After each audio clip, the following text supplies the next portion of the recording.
All right, this is One Last Midnight. Welcome back to another episode of Valheim. Today, we're going to be talking about leveling. Now, I know leveling is kind of a really basic thing, but you know what? A bunch of people have been asking me about leveling, so I thought I'd do a little bit of a video on it. And to be honest with you, you don't really think about leveling in the beginning of the game. When I first started playing, I was really concerned about, the first 4 items.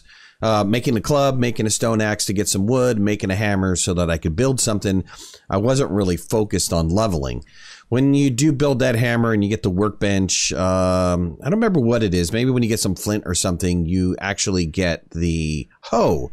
And the hoe, I thought, was, because I never used it, I just saw the word. I thought the hoe was for farming. But it's not. The hoe is actually for leveling ground. And the interesting thing about the hoe is you don't need a workbench near you to level ground. There's a couple things that you can do without a workbench, and that is, perform this ground leveling. And then you can also perform what they call pathing, which is, allowing you to make kind of a pathway, which is great for allowing you to, mark off one area to another, just in case you want to go there or do something. Now, the interesting thing about leveling is the leveling works on where you're positioned. So if I start leveling, it's going to level the ground based on where I'm currently standing. So if I just go in the outskirts like this, you can see that it starts leveling pretty much to my level. There'll be areas where it doesn't level very well, but, that's just part of the game, and I'll show you how to get around some of that. If I was to go on an elevated spot, let's say up here, and started leveling, you could see just by the indicator that it's going to add some ground to your position. So let's go back and look at that again. So I'm leveling here, and if you look at the indicator, it's just centric circles going outward. But if I go up to an elevated area, now I have the centric circles going outwards, but I also have this vertical indicator telling me, hey, look, I'm going to raise the ground that much. So if you start leveling, you can see that the ground raised that much, and now the indicator is just centric circles again. And if we offset to the side, you can see, look, I actually did. I raised the ground to the position of where I was standing, to the height of where I was standing, not the position. So it's really important to pay attention on where you're leveling. I mean, as you move around, if you happen to get yourself into a divot like this and you start leveling, you're going to level the ground lower than maybe what you expected it to be lowered, right? Not at the same area. So you're going to have some terrain that isn't necessarily flat. It's going to be kind of little dips and valleys, and maybe that's not what you want. Now, speaking of dips and valleys, I moved over to a different area just so I can show you what I'm talking about. If I move my camera angle towards the ground, you can see that this area right here kind of has a dip in it. It's like there's nothing I can do about it. If I go to level, even at this terrain area that I'm at, if I go to level, I can't level that ground. And that is just a natural part of the terrain. It's something that you can't take care of normally, or the hoe can't take care of normally. So what you're going to have to do is something a little bit different. You're going to have to elevate that. And in order to elevate that ground, you're going to have a workbench close by. And once you do, then you have the ability to raise the ground. Of course, raising the ground does take stone, so make sure that you have enough stone on you in order to raise the ground. Raising the ground has a slightly different look to it. It does have the concentric circles. Well, not concentric circles, but it has circles going up vertically and a little particle effect letting you know that you've switched from leveling the ground to raising the ground. And once you do, you'll start adding ground into that area. And what you're going to do is you're just going to add ground where you need ground.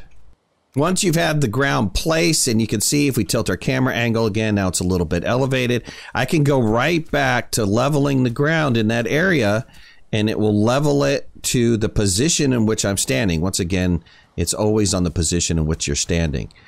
If you happen to see some divots in here where it's just like, I cannot raise this for whatever reason, I have added ground around the area, and when I go to flatten it again, it's not flattening. Very simply, go back into raised ground again, add a little piece, and then go back and flatten again, and you should be able to get exactly the ground that you want to get. And we have pretty much a flat ground here. Granted, it's a little bit off.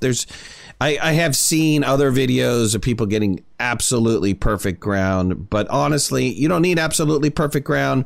You just need something like this. If it does have a seriously large divot and you try to place a piece of flooring and then you place a piece of flooring over the divot area, there is a possibility that this floor tile will turn green. If that's the case, you definitely do need to level the ground up a little bit more. Otherwise, your building is not going to be stable. You always want to start building on blue and then move your way up. If you start on green, your building cannot be as high as it can be if it was built on a blue color to begin with. Of course, there are other ways to stabilize your building, and I've already done a video about stabilizing base building pieces. So go back and watch that if you want to understand the color coding. There are also pieces that you cannot level down. So if we're leveling and you can tell I'm on a flat piece of ground and I try to level over here, there's absolutely no way that this will level. And it's telling you, look, this is my transition area. To make it look nice and smooth, to transition up this hill, this is the smoothing that you're going to get. So in order to force the smoothing, you're going to need a pick. It doesn't matter what pick you use. It could be the very first pick, the bone pick. But you're going to need to hit the ground, and you can see that the ground now transforms, and it will allow you to level that area a little bit better. Depending on how steep a hill you're going up, you might have to do this quite often to keep your ground level. If for some reason you don't want to build up a slope, you do want to build on a level piece of ground, then you're just going to have to keep tweaking this. Once you're done picking the ground, make sure you go back and level it again. Yes, you might come across an artifact like this. You can see it. There's a little peak there on the ground. Remember, this game is made up of polygons, like all other games are made up of polygons. So that is just a point in the polygon. It did dip down, but I should be able to go back and level that ground. If I stand on a higher piece of ground, it should be able to go back and level it nice and clean for me, and it did. And you can see that it's pretty flat. The final aspect of the hoe is a paved road. Paved road requires stones. It also requires a stone cutter. But if you happen to have a stone cutter and stones close by, you can get this texture of a paved stone. Now, other than changing the texture, the paved ground doesn't give you like increased run speed or anything. It makes it a little bit easier for a cart to pull over.